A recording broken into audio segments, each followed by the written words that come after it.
सुल्तानपुर जिले की लमुहा विधानसभा सीट से सपा टिकट पर विधानसभा चुनाव लड़ने की मंशा लिए जितेंद्र वर्मा बाजीगर इन दिनों खूब सक्रिय दिखाई दे रहे हैं। सक्रिय इतना है कि लमुहा से लेकर जिले की दूसरी विधानसभाओं में वो देखे जा रहे हैं। सदर विधानसभा में कारीबहार गांव में हुई आजाद वर्मा की हत्या के मामले में भी जितेंद्र वर्मा काफी सक्रिय दिख रहे हैं।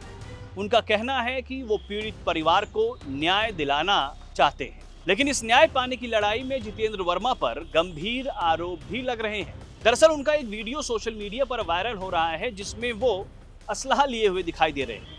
वो सफेद पैंट शर्ट पहने हुए हैं और कमर में असलहा खोसे हुए हैं। मुद्दा असलहा लेकर चलने का नहीं है बल्कि कुछ और ही है। बता दें कि जितेंद्र वर्मा को निचली अदालत से आजीवन कारावास की सजा हो चुकी है, वो भी करीब 20 साल पहले। ऐसे में सवाल इस बात पर खड़े हो रहे हैं कि वायरल वीडियो में जितेंद्र वर्मा बाजीगर किसका असलहा लिए हुए हैं, क्योंकि सजा पाने के चलते बाजीगर को असलहे का लाइसेंस तो नहीं मिल सकता, और अगर लाइसेंस नहीं मिल सकता तो फिर क्या वो असलहा अवैध है? अगर अवैध है तो फिर पुलिस उन पर एक्शन क्यों नहीं ले रही? हम जिस वीडियो की बात कर रहे हैं उस वीडियो को बाजीगर ने अपने ही सोशल मीडिया अकाउंट से शेयर किया। इसको लेकर हमने जितेंद्र वर्मा बाजीगर से सवाल किया।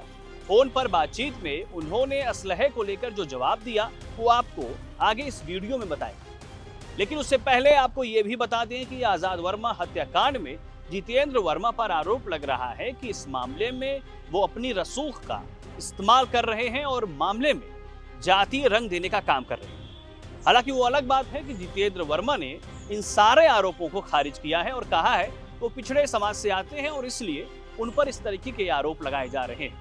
फिलहाल आपको बताते हैं कि जितेंद्र वर्मा ने खुद पर लगे आरोपों पर क्या कहा है। फोन पर जब हमने उनसे असलहे को लेकर सवाल किया तो उन्होंने कहा कि वो असलहा हमारा नहीं है और ना ही मेरे पास कोई लाइसेंस है। बाजीगर ने कहा कि वो असलहा हमारे एक मित्र का है।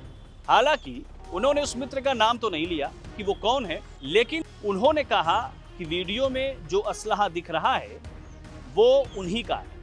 उन्होंने कहा कि वो वीडियो उस वक्त का है जब वो यानी उनके मित्र उनके साथ चल रहे थे। बाजीगर ने कहा कि मैं पिछड़ी जाति से हूं, इसलिए लोग मेरे पीछे पड़े हुए। उन्होंने कहा कि मैं राजनीति में चुनाव लड़ना चाहता हूं और इसलिए मेरी छवि को खराब किया जा रहा है। फिलहाल जितेंद्र वर्मा सफाई में जो भी कहें, लेकिन सवाल तो अब भी बनता है कि क्या दूसरे के लाइसेंस पर जारी हुए असलहे को कोई दूसरा लेकर चल सकता है?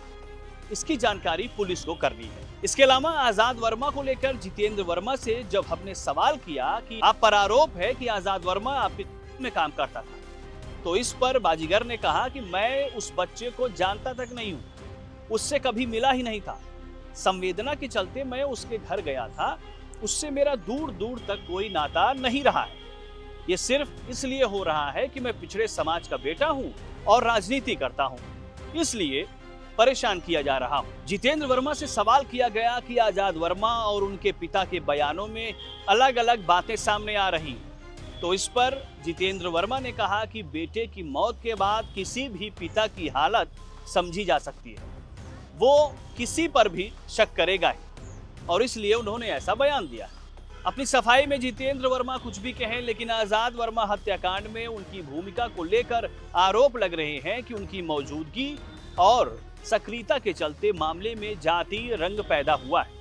वो बात अलग है कि जितेंद्र वर्मा ने इन सारे आरोपों को खारिज किया है। फिलहाल आजाद हत्याकांड में न्याय हो और अच्छे से जांच हो, जिससे इंसाफ तो हो लेकिन किसी निर्दोष को फंसाया न जाए। मामले में आपकी जो भी राय है कमेंट बॉक्स में जरूर